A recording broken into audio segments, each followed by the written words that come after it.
Eiropas zaļais kurs virzās uz priekšu kā tad neapturama lokomotīva.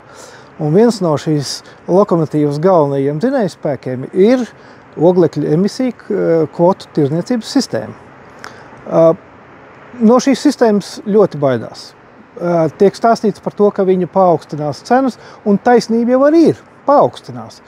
Tikai mērķis ir panākt, ka fosilos energoresursus rezultātā aizstāja ar sauli, vēju vai ko citu.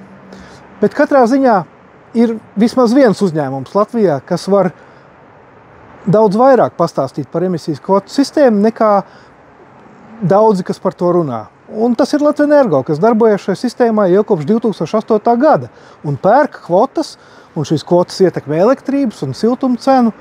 Un kā tas īsti ir darboties šajā sistēmā un kādus ekonomiskos efektus Latvenergo tas ir radījis, mums pastāstīs Latvenergo regulācijas lietu vadītājs Kristaps Ločmēls. Labdien! Jā, Latvenergo tiešām darbojas šajā ETS sistēmā kā lielo sadedzinošo iekārtu operators jau kopš 2008. gada.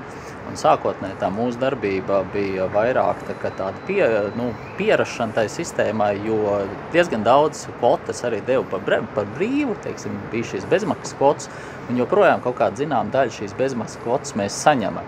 Bet, protams, jau sākot ar šīs sistēmas pašu darbības sākumu, tā ideja bija, ka šīs bezmaksas kvotas ar katru gadu kļūst vien mazāk, un jau praktiski ar pirmām dienām mēs bijām spiesti pirkt šīs kvotas, šīs emisiju kvotas, un arī domāt par emisiju samazinājumu. Un tiešām mēs esam daudz darījuši arī rekonstrukcijas procesā, lai efektivizētu tehnoloģiju un pēc iespējas samazināt šo gāzes kurināmo un arī kvotu patēriņu.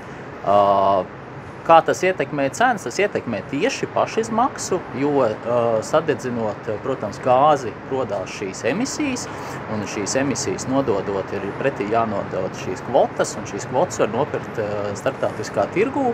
Šobrīd šīs kvotas cena ir aptuveni 70 eiro par tonu, viņi, protams, svārstās, un, teiksim, kā tas ietekmē elektrības pašizmaksu, aptuveni 40% no šīs cenas ir jāpierēķina klāt pie elektrības cenas, un, protams, tādā veidā viņi sadārdzinot, pasliktinot konkurences, teiksim, situāciju pret bezemisiju tehnoloģijām, kā saule, vēja, atjaunojami energoresursi, arī atomstacijas, bet, protams, ja salīdzina ar ogļu vai ogļu dedzināmām stacijām vai degakmeņa stacijām kā Igaunijā, kur šī tehnoloģija ir vēl netīrāka, es teiktu, ka mums ir zinām vēl konkurences priekšrocība.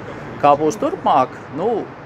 Siltumā mēs arī skatāmies uz bezemisiju tehnoloģijām, uz elektrības ražošanu un izmantošanu, bet tādā veidā cenšoties saglabāt kaut kādu konkurētspēju. Bet, protams, tas ir tas, kas ir šobrīd mūs ietekmējis mūsu pašizmaksu un arī cenu.